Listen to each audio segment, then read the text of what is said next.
آج کی press conference کا مقصد سینئر اور ممتاز صحافی ارشد شریف صاحب کی کینیا میں وفات اور اس سے جڑے حالات و واقعات کے حوالے سے آپ کو کچھ آگاہی دینا۔ یہ پریس کانفرنس ایسے حالات کے تناظر میں کی جا رہی ہے جہاں حقائق کا صحیح ادراک انتہائی ضروری ہے تاکہ فیکٹ، فکشن اور اوپینین میں ڈفرینشیٹ کیا جا سکے اور سچ سب کے سامنے لایا جا سکے۔ اس پریس کانفرنس کی اہمیت اور حساسیت کی وجہ سے وزیر اعظم پاکستان کو اس حوالے سے خصوصی طور پر پیشگی آگاہ کیا گیا ہے۔ اس کے ساتھ ساتھ ان عوامل کا احاطہ کرنا بہت ضروری ہے جن کے تحت نہ صرف ایک مخصوص بیانیہ بنایا گیا بلکہ اسی جھوٹے بیانیے کے ذریعے لوگوں کو گمراہ کیا گیا۔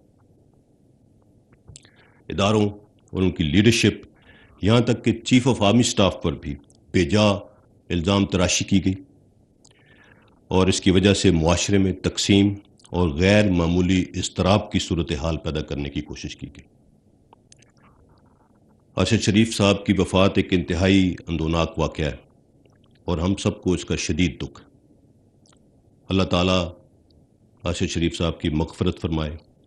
دکھ اور تکلیف کی اس گھڑی میں ہم سب ان کے لواحقین کے ساتھ برابر کے شریک ہیں۔ ارشد شریف صاحب پاکستان کی صحافت کا ایک آئیکن تھے کیونکہ ایک فوجی کے بیٹے، ایک شہید کے بھائی اور ایک سرونگ آفیسر کے برادر نسبتی تھے، اس لیے فوج اور شہیدوں کے حوالے سے ان کے پروگراموں میں وہ درد اور احساس ہمیشہ جھلکتا تھا۔ سیاچن ہو، قبائلی علاقہ جات ہوں، فوجی مشقیں، operation area, line of control, Arshad Sharif صاحب کے پروگرام جرنلزم کی دنیا میں ایک رول ماڈل کے طور پہ یاد رکھے جائیں گے۔ وہ انتہائی محنتی صحافی تھے جنہوں نے اپنے شاندار کام سے صحافت میں مقام بنایا۔ چونکہ ان کی وجہ شہرت تحقیقاتی صحافت تھی، لہذا جب سائفر کا معاملہ سامنے لایا گیا تو ارشد شریف صاحب نے اس پر بھی متعدد پروگرامز کیے۔ اس حوالے سے انہوں نے اس وقت کے وزیر اعظم سے کئی ملاقاتیں بھی کی اور ان کے کئی انٹرویوز بھی کیے، جس کے نتیجے میں یہ بات بھی کی گئی کہ شاید انہیں مختلف میٹنگز کے منٹس اور سائفر بھی دکھایا گیا تھا۔ سائفر اور ارشد شریف صاحب کی وفات کے حوالے سے جڑے واقعات کے حقائق تک پہنچنا بہت ضروری ہے تاکہ اس سلسلے میں کسی قسم کا ابہام اور قیاس آرائی پیدا نہ ہو اور قوم سچ جان سکے۔ جہاں تک سائفر کا معاملہ ہے، آرمی چیف نے 11 مارچ کو کامرا میں سابق وزیر اعظم سے خود اس کا تذکرہ کیا تھا، جس پر انہوں نے فرمایا کہ یہ کوئی بڑی بات نہیں۔ ہمارے لیے یہ حیران کن تھا جب 27 مارچ اسلام آباد کے جلسے میں کاغذ کا ایک ٹکڑا لہرایا گیا اور ڈرامائی انداز میں ایک ایسا بیانیہ دینے کی کوشش کی گئی جس کا حقیقت سے دور دور تک کوئی واسطہ نہیں تھا۔ سائفر کے حوالے سے حال ہی میں کئی حقائق منظر عام پر آ چکے ہیں جس نے اس کھوکھلی اور من گھڑت کہانی کو بے نقاب کر دیا ہے کہ کیسے پاکستانی سفیر کی رائے کو اپنے سیاسی مقاصد کے لیے استعمال کیا گیا۔ 31 مارچ کی نیشنل سیکیورٹی کمیٹی کی میٹنگ بھی اس سلسلے کی ایک کڑی تھی۔ ISI نے بڑے واضح اور پروفیشنل انداز میں نیشنل سیکیورٹی کمیٹی کو بتا دیا تھا کہ حکومت کے خلاف کسی بھی قسم کی سازش کے کوئی شواہد نہیں ملے۔ نیشنل سیکیورٹی کمیٹی کو بریف کیا گیا کہ یہ پاکستانی سفیر کی ذاتی اسیسمنٹ ہے اور پاکستانی سفیر نے جو لائے عمل ریکمینڈ کیا تھا وہی لائے عمل نیشنل سیکیورٹی کمیٹی نے بھی فارن آفس کو ریکمینڈ کیا۔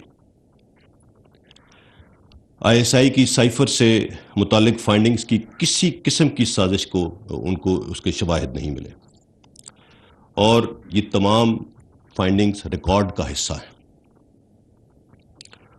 ہم ان فائنڈنگز کو قوم کے سامنے رکھنا چاہتے تھے جو ISI کی فائنڈنگز تھیں، تاہم یہ فیصلہ ہم نے اس وقت کی حکومت پر چھوڑ دیا کہ وہ ISI کی فائنڈنگز کو پبلک کرتے، لیکن ایسا نہیں کیا گیا، بلکہ مزید افواہیں اور جھوٹی خبریں پھیلائی گئیں جس کا مقصد سیاسی فائدہ حاصل کرنا اور ایک مخصوص بیانیہ تشکیل دینا تھا کہ حکومت کے خلاف آئینی اور قانونی اور سیاسی معاملے کی بجائے عدم اعتماد کی تحریک رجیم چینج آپریشن کا حصہ تھی۔ پھر اسی حوالے سے امریکہ کے دنیا بھر میں رجیم چینج آپریشنز کے حوالے دیے گئے اور ان کو پاکستان میں حکومت کی تبدیلی سے جوڑ دیا گیا۔ پاکستان کے اداروں بالخصوص فوج کی لیڈرشپ کو نشانہ بنایا گیا اور ہر چیز کو غداری اور رجیم چینج آپریشن سے لنک کر دیا گیا۔ یہی وہ وقت تھا جب ارشد شریف صاحب اور دیگر کئی صحافیوں اور سوشل میڈیا ایکٹیوسٹس کو ایک مخصوص بیانیہ فیڈ کیا گیا جس کی حقیقت بھی بہت حد تک واضح ہو چکی ہے۔ ذہن سازی کے ذریعے قوم اور افواج پاکستان میں سپاہ اور لیڈرشپ میں نفرت پیدا کرنے کی مذموم کوشش کی گئی۔ پاکستان اور پاکستان کے اداروں کو دنیا بھر میں بدنام کرنے کی کوئی کسر باقی نہیں چھوڑی گئی۔ اس میڈیا ٹرائل میں ARY چینل نے بالخصوص پاکستان آرمی اور لیڈرشپ کے حوالے سے ایک جھوٹے اور سازشی بیانیے کو فروغ دینے میں اسپن ڈاکٹر کا کردار ادا کیا اور ایجنڈا سیٹنگ کے ذریعے فوج کے خلاف ایک مخصوص بیانیے کو پروان چڑھایا۔ نیشنل سیکورٹی کمیٹی کی میٹنگز اور اعلامیے کو غلط انداز میں پیش کیا گیا، حتیٰ کہ دوسری NSC میٹنگ میں اسد مجید صاحب کے حوالے سے من گھڑت خبر بھی چلائی گئی۔ پاکستان آرمی سے سیاسی مداخلت کی توقع کی گئی جو کہ آئین پاکستان کے خلاف ہے۔ لفظ اے پولیٹیکل نیوٹرل کو ایک گالی بنا دیا گیا۔ اس تمام جھوٹے بیانیے اور گمراہ کن پروپیگنڈے کے باوجود ادارے نے اور خاص طور پر آرمی چیف نے نہایت ریسٹرینٹ اور تحمل کا مظاہرہ کیا۔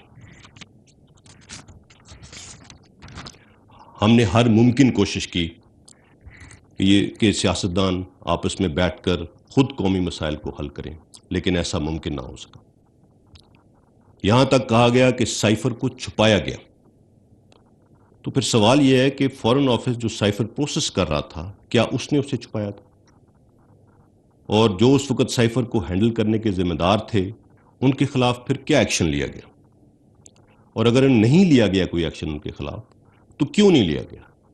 اور ان کے نام کیوں نہیں لیے جاتے؟ لفظوں کے ہیر پھیر، گمراہ کن اور جھوٹی خبریں پھیلا کر اداروں اور ان کی لیڈرشپ کو غدار ٹھہرا کر کٹہرے میں کھڑا کر دیا گیا۔